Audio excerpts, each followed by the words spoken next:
Hello, and welcome back to Dice Commando. This is Chillin' with SwagDean, and I wanted to share some initial thoughts after finally getting my hands on Star Wars Unlimited at PAX Unplugged in Philadelphia at the beginning of December.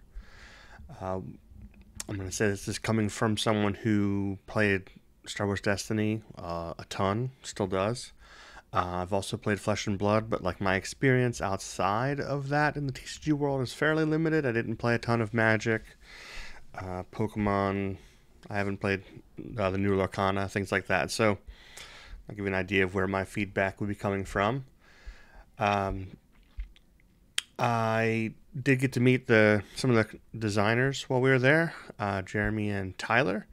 And Jeremy is actually nice enough to sign some of my World's Championship cards from Destiny that are living in Smash decks at the moment, which was nice. So yeah, let's go kind of jump into my initial thoughts. I've only played one demo game, which is the Luke versus Vader, which they may be selling as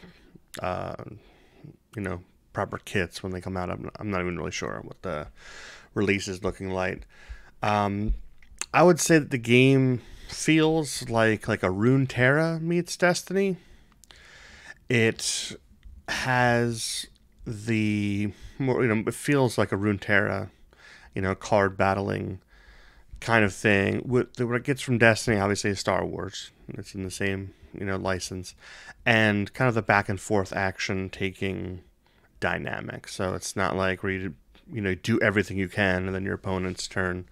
You take one action back and forth, and then claim initiative in this case, not the battlefield, and move into the next round. The Runeterra element would be there'd be a quirk of that there are battle like fronts, so you have space and ground, and units and things in one don't really interact with the other, which is kind of interesting. So if you neglect one, then you can't really interact with what your opponent's doing there. If all your troops are on the ground, they've got a bunch of spaceships. Their spaceships are just going to be straight blasting you, and you can't do as much about it. So you have to work with that kind of balance of having both those elements there, which I think is a neat little quirk.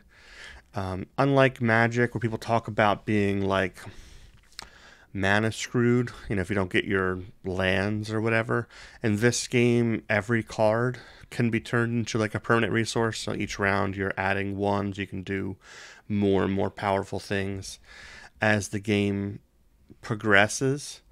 In this case, it was, light versus dark. I thought that the dark side cards looked stronger and cooler. But I won in my match against my buddy George, who is a competent card player. So maybe the balance is actually pretty solid, at least for these starters. The game feels fast, so getting in a bunch of games on a game night seems like it would be something you could more feasibly do than Destiny, like the setup takedown would be faster, there's no dice. So I think those are positives that you have. These decks felt kind of vanilla a little bit, so I'm curious to see, where things go once I see more cards. We have a full set out. I will. So each leader character, because you start with a leader and a base in play. Each leader gains aspects, like two aspects that open up card pools for you, and then your base can open up a third, which should lead to like decent like diversity in decks, I would imagine. And then I believe you can play any card, but if it doesn't match your aspects, there's like a cost penalty. So there might be fun, spicy cards you can include, like where you're willing to pay the penalty to do something that like maybe your deck wasn't normally made to do. So those things could mix things up and be kind of fun. And also, an advantage over Destiny would be, I think this is a game that would be easier to draft. And draft wasn't exactly a strength. As much as I love Destiny drafting, I do think this will probably draft better, which would be a good, more casual experience for people to get used to the the cards.